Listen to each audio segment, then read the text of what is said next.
इसमें chapter number 1 में वैद्युत आवेश तथा क्षेत्र है फिजिक्स में, ठीक है, क्लास 12th में। तो इसमें सिलेबस के बारे में डिस्कशन कर लेते हैं, क्योंकि ये हमारा पूरा सिलेबस है और इसी सिलेबस के अकॉर्डिंग हमें धीरे धीरे सीखना रहेगा। जैसे जब पहला चैप्टर का नाम है वैद्युत आवेश तथा क्षेत्र, तो इससे हमें यह जानना रहेगा कि वैद्युत आवेश क्या है, वैद्युत आवेश क्या है और ये कितने प्रकार के होते हैं। तो जो वैद्युत आवेश होते हैं यह विद्युत और चुंबकीय गुण का अनुभव कराते हैं, ठीक है, या तो विद्युत का या फिर चुंबकीय गुण का अनुभव कराएंगे।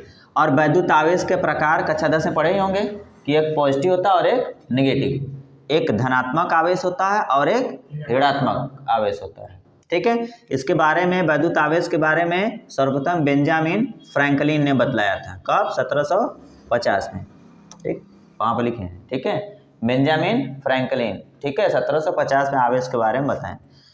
आवेश के बारे में जैसे हम डिस्कशन कर पाएंगे तो फिर हमें पढ़ना रहेगा चालक और विद्युत रोधी। चालक का मतलब हो जाते हैं कि जिसमें वैद्युत आवेश गमन हो जाते हैं।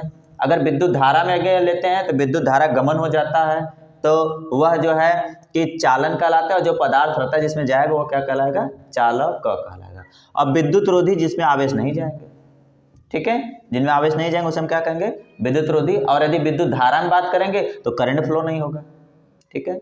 जैसे यदि हम लोहा ले लेते हैं उसमें करंट फ्लो कराते हैं तो करंट उसमें चला जाएगा, जब करंट चला जाएगा तो उसे हम क्या कहेंगे कि यह जो है विद्युत का सुचालक है, मतलब इसमें से विद्युत धारा चली जाएगी। वही प्लास्टिक ले लेते हैं, जैसे पेन हो गया, ये प्लास्टिक है, इस प्लास्टिक में विद्युत धारा देंगे तो नहीं जाएगा, इसका मतलब हम कहेंगे विद्युत का कुचालक है, इसका मतलब ये इसमें करंट फ्लो नहीं होगा। इसी प्रकार आवेश जिसमें चले जाएंगे और किसमें नहीं जा पाएंगे हमें पढ़ना रहेगा। फिर आवेश कैसे उत्पन्न होते हैं ये हमें पढ़ना रहेगा कि प्रेरण द्वारा भी आवेश उत्पन्न होते हैं।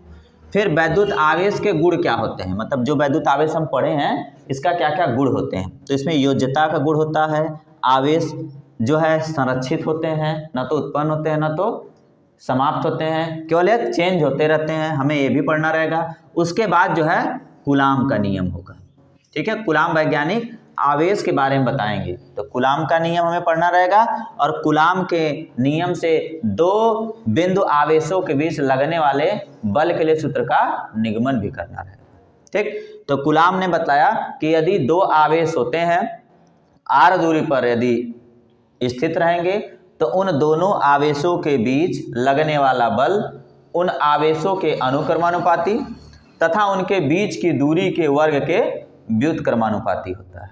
यह कूलाम का नियम है, ठीक है, समझ में आगे बात। और इनका सूत्र भी हमें निगमन करना रहेगा कि F बराबर 1/4πε0 Q1 Q2/r²।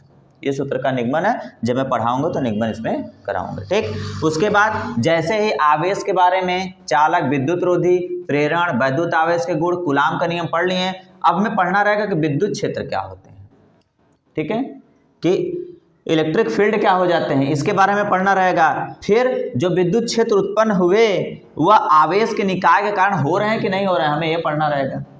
समझ में आ रहा बात ना, कि अगर आवेश है तो वहाँ विद्युत क्षेत्र उत्पन्न हो रहा है कि नहीं हो रहा है। फिर विद्युत क्षेत्र रेखाओं का हमें गुण पढ़ना रहेगा, जैसे क्लास 10 पढ़े थे विद्युत बल रेखाएं, इसी प्रकार यहाँ भी पढ़ना रहेगा विद्युत क्षेत्र रेखाएं।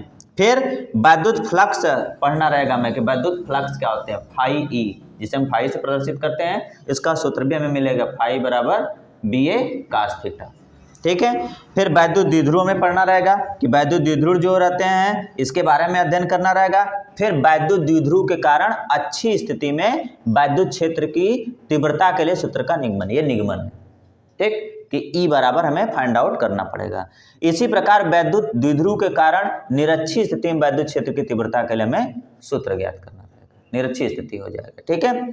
उसके बाद फिर गाउस का नियम आ जाएगा। गाउस वैज्ञानिक है, उन्होंने बतलाया कि जब किसी वैद्युत फ्लक्स में परिवर्तन होता है तो जो वैद्युत फ्लक्स होता है वह आवेशों के 1/ε गुना होता है, 1/ε गुना। इसका मतलब इन्होंने बताया कि फाई बराबर Q/ε0, तो आवेशों के 1/ε गुना होता है। फिर हमें यह भी निगमन करना रहेगा कि गाउस का नियम का फाई बराबर Q/ε0 कैसे आया, उसके बाद गाउस के नियम का अनुप्रयोग होगा कि इस नियम का कहाँ कहाँ उपयोग होगा, इसके आधार पर हमें दो पढ़ना रहेगा। अनंत लंबाई के एक समान आवेशित सीधे तार के कारण विद्युत क्षेत्र, एक अनंत लंबाई का तार होगा, उस पर यदि एक समान आवेशित सीधा तार रहेगा तो उससे विद्युत क्षेत्र कितना उत्पन्न होगा, हमें पढ़ना रहेगा।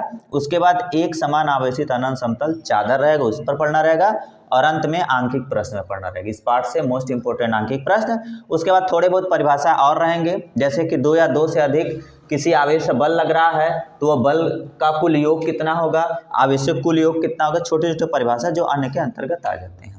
ठीक है। और यदि इस पार्ट से यदि हम चर्चाएं करें कि क्या क्या क्वेश्चन बनते हैं, तो पेपर में जो है निगमन बनता है, न्यूमेरिकल क्वेश्चन बनते हैं और छोटे छोटे प्रश्न बन पाते हैं, लेकिन प्रश्न न के बराबर रहते हैं। अधिकतर तो आंकिक प्रश्न, न्यूमेरिकल क्वेश्चन और निगमन बनते ही बनते हैं।